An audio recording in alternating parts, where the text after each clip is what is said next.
Halo sahabat Mechanical Engineering, selamat berjumpa dengan Gusti Mechanical Channel. Channel ini sifatnya hanya sharing saja yang memuat materi dasar tentang Mechanical Engineering yang nantinya sahabat akan dapatkan di bangku kuliah. Harapannya semoga channel ini bermanfaat untuk para sahabat semua. Namun sebelum ke materi, dimohonkan bantuan sahabat-sahabat semua untuk melakukan subscribe, share, dan like, serta jangan lupa mengaktifkan tanda lonceng sehingga para sahabat semua akan mendapatkan notifikasi video baru dari channel ini. Setelah kita mendapatkan persamaan-persamaan untuk konduksi satu dimensi steady state with heat generation dengan harga K yang konstan, mari kita terapkan persamaan-persamaan tersebut pada konduksi dinding datar. Nah, untuk konduksi pada dinding datar ini, maka kita menerapkan persamaan yang kita dapatkan untuk koordinat Kartesius. Nah, untuk konduksi 1D steady state with heat generation pada dinding datar, kondisi-kondisinya dapat dilihat pada gambar berikut. Nah, di sini ada sebuah dinding, ya, ada sebuah dinding yang tebalnya itu 2L. Tebalnya itu 2L, di mana nolnya itu dia di tengah-tengah. Sehingga ke kanan tebalnya plus L, ke kiri tebalnya minus L. Nah, di permukaan samping kirinya, di permukaan samping kiri itu dialiri suatu fluida dengan temperatur yaitu T free stream 1, di mana antara fluida yang mengalir dengan permukaan dinding sebelah kiri ini terjadi proses konveksi. Nah, di mana harga konstanta atau koefisien konveksinya itu adalah H1. Sedangkan pada permukaan dinding sebelah kanan juga sama, terjadi konveksi ya antara fluida yang dialirkan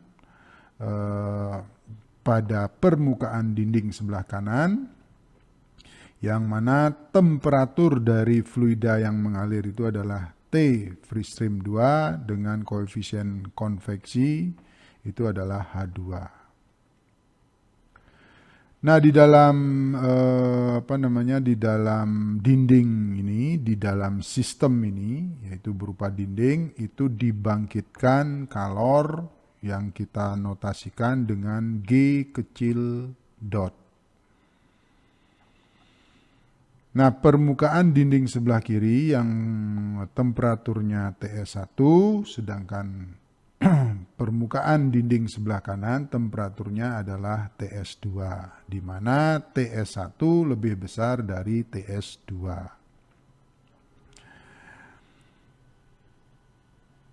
Nah, dari kondisi-kondisi yang telah dibicarakan tadi, maka kita bisa menghasilkan sebuah garis untuk distribusi temperatur. Ya, garis distribusi temperatur yang mana kondisinya itu sudah pada kondisi steady state. Nah, inilah garis temperaturnya. Ya, garis temperaturnya.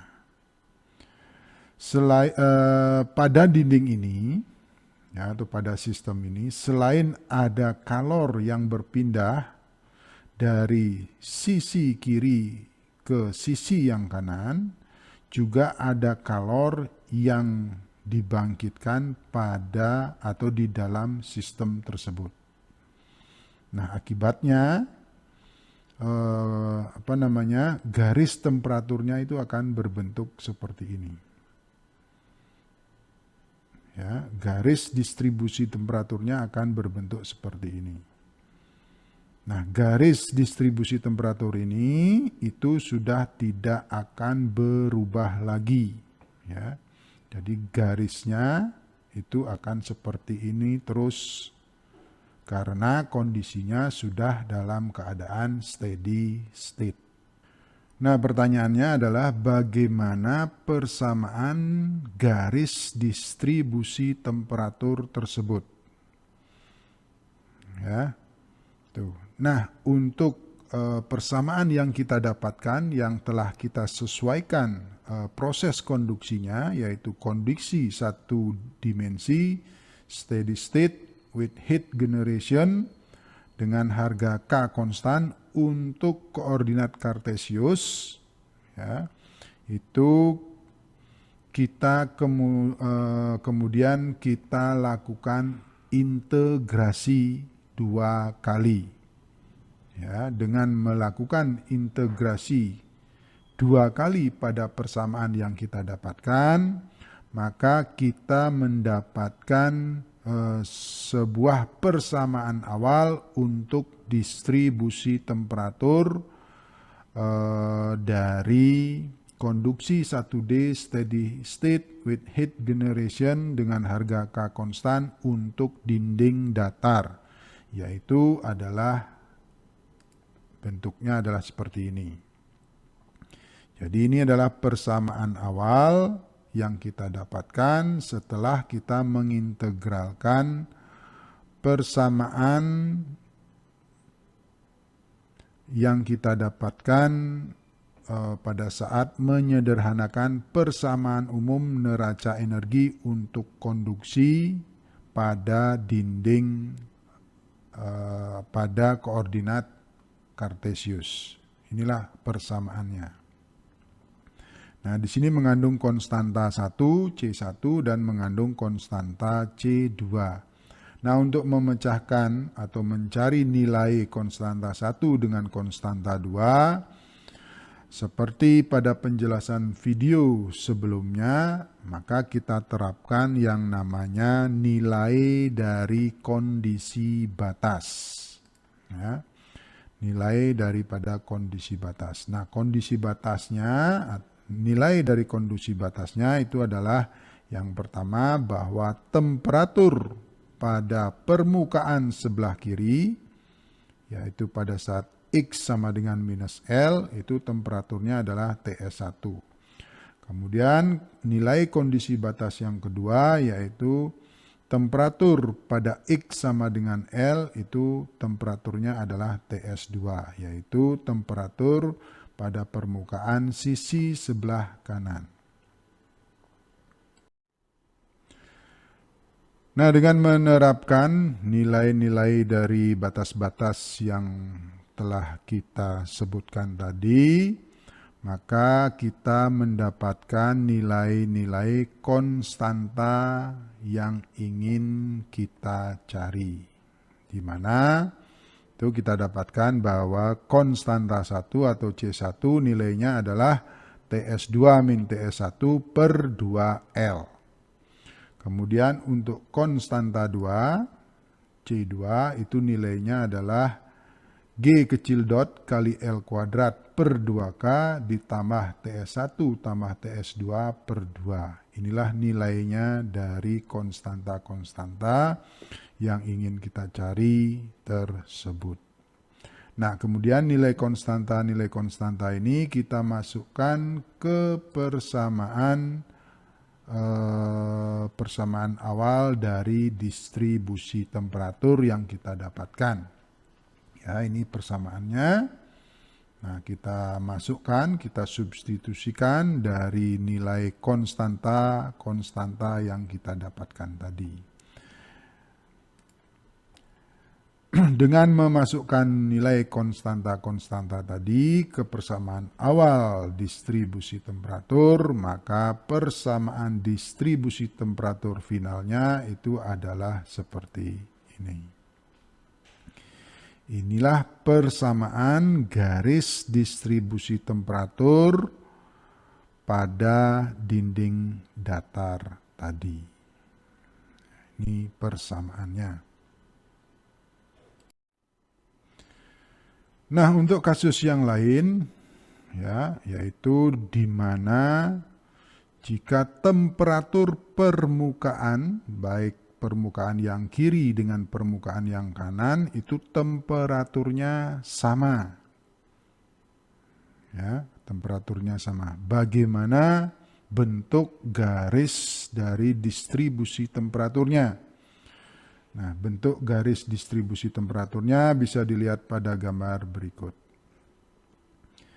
Jadi sama dengan penjelasan yang tadi atau sebelumnya, di mana temperatur fluida yang mengalir di atas permukaan sebelah kiri dan permukaan sebelah kanan itu sama, ya, sama. Nah, akibat mengalirnya fluida dengan temperatur yang sama di sebelah kanan maupun di sebelah kiri ini, maka temperatur permukaan dinding datar ini, baik yang sebelah kanan maupun yang sebelah kiri, itu akan sama. Ya, yaitu kita notasikan dengan TS, ya, karena sama. Nah, untuk kondisi yang lain itu sama, ya. Di dalam dinding datar ini dibangkitkan sebuah kalor, ya, dengan notasi G kecil dot, ya, G kecil dot. Nah, akibat temperatur permukaan yang kiri dengan temperatur permukaan yang kanan sama, kemudian juga dibangkitkan kalor di dalam sistem ini, maka distribusi temperaturnya itu akan seperti ini. Ya, dia simetris pada X sama dengan 0. Dan temperatur yang paling besar itu letaknya pada X sama dengan 0. Ya, dinotasikan dengan T0. Jadi akibat temperatur permukaan kiri dengan temperatur permukaan kanan itu sama, maka garis distribusi temperaturnya itu akan seperti kubah seperti ini. Ya, simetris pada X sama dengan 0. Atau garis simetrinya itu adalah X sama dengan 0. Jadi ini kondisi, ya, kalau temperatur kiri dan temperatur kanannya itu sama. Nah, akibat temperatur kiri dengan temperatur kanannya itu sama, garis distribusi temperaturnya itu adalah simetri pada X sama dengan 0. Nah, maka untuk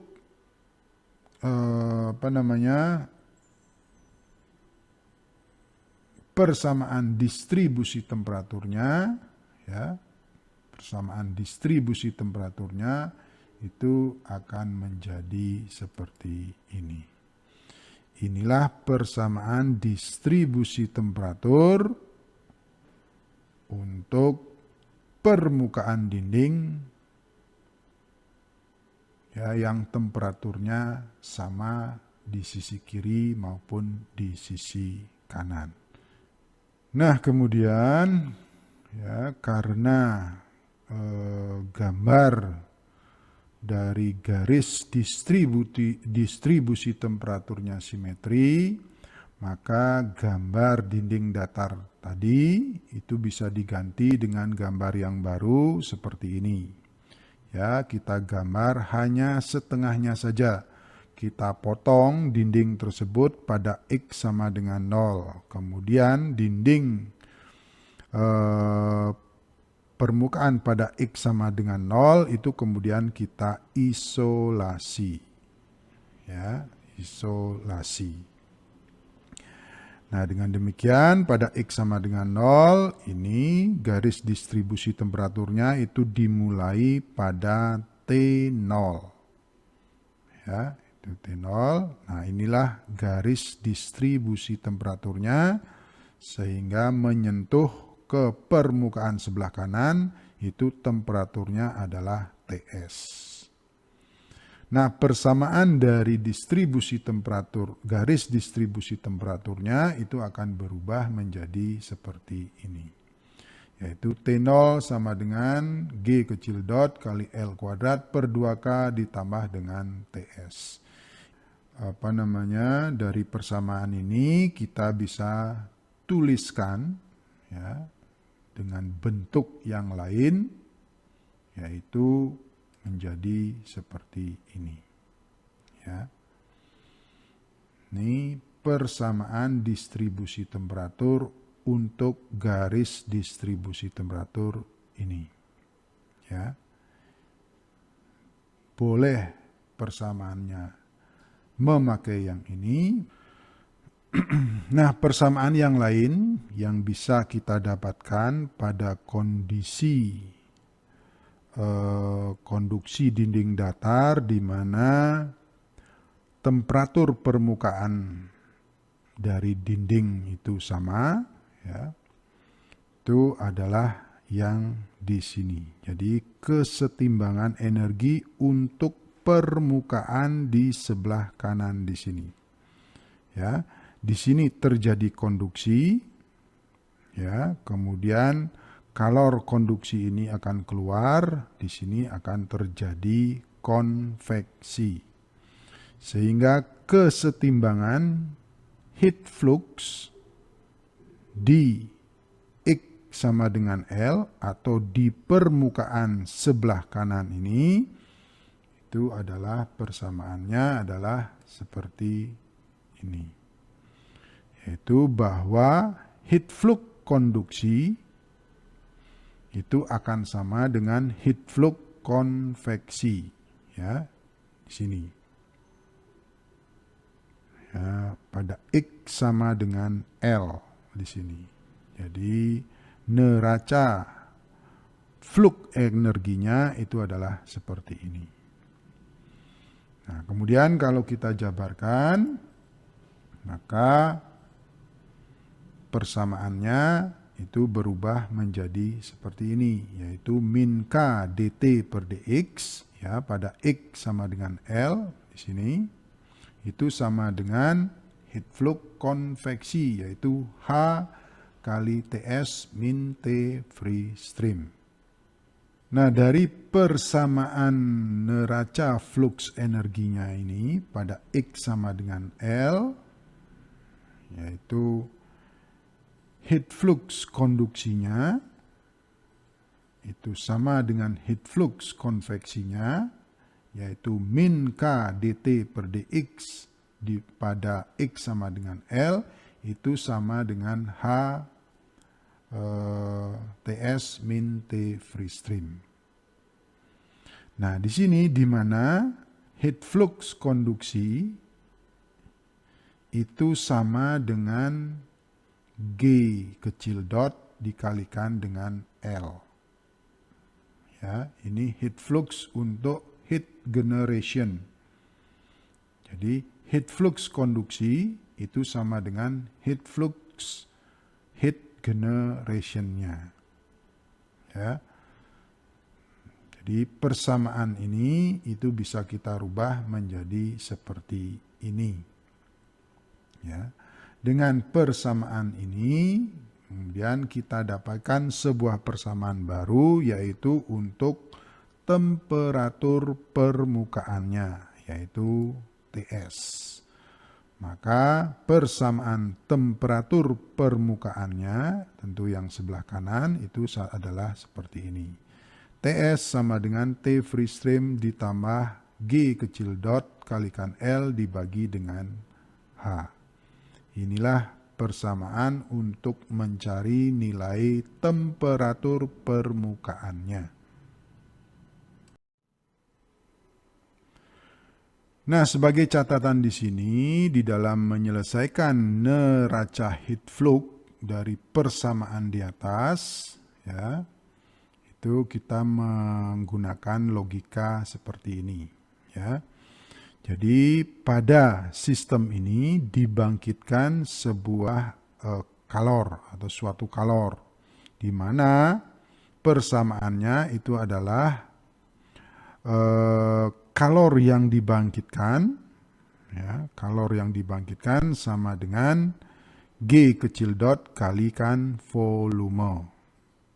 Nah, kemudian dari sistem ini, ya, karena temperatur lingkungannya itu lebih rendah, ya, temperatur lingkungannya lebih rendah dari temperatur sistem di sini atau TS di sini, maka akan terjadi perpindahan kalor dari sistem ke lingkungan. Nah, besar daripada perpindahan kalornya ini itu sama dengan Q besar dot sama dengan E besar gen dot. Ya, jadi ini logika yang dipakai untuk pemecahan persamaan neraca heat flux yang diterangkan sebelumnya. Ya, itu. Nah, kemudian dari persamaan ini, ya, E gen besar, E besar gen, gitu ya, E besar gen dot sama dengan E besar out dot. Ya. Nah, di sini dikatakan bahwa laju kalor yang dibangkitkan, dan ini adalah laju kalor konduksinya. Nah, sehingga persamaan ini itu menjadi, ya, menjadi seperti ini. Ya, ini. Nah, ini sudah berbentuk dalam heat flux, sudah dibagi dengan luasan. Ya, ini dalam heat fluxnya, sehingga G kecil dot kalikan volume, kalau dibagi dengan luasan, maka hasilnya adalah G kecil dot kalikan L. Untuk perpindahan kalor konduksinya, maka laju perpindahan kalor konveksi dalam bentuk fluxnya itu menjadi seperti ini. H kali TS min T free stream. Jadi itu logika yang dipakai di dalam pemecahan untuk neraca heat flux di atas. Demikian pembahasan materi untuk kali ini. Jika para sahabat ada komentar, pertanyaan, saran atau ide, silakan ditulis di kolom komentar di bawah. Diucapkan terima kasih banyak untuk sahabat semua. Sampai bertemu kembali pada video selanjutnya.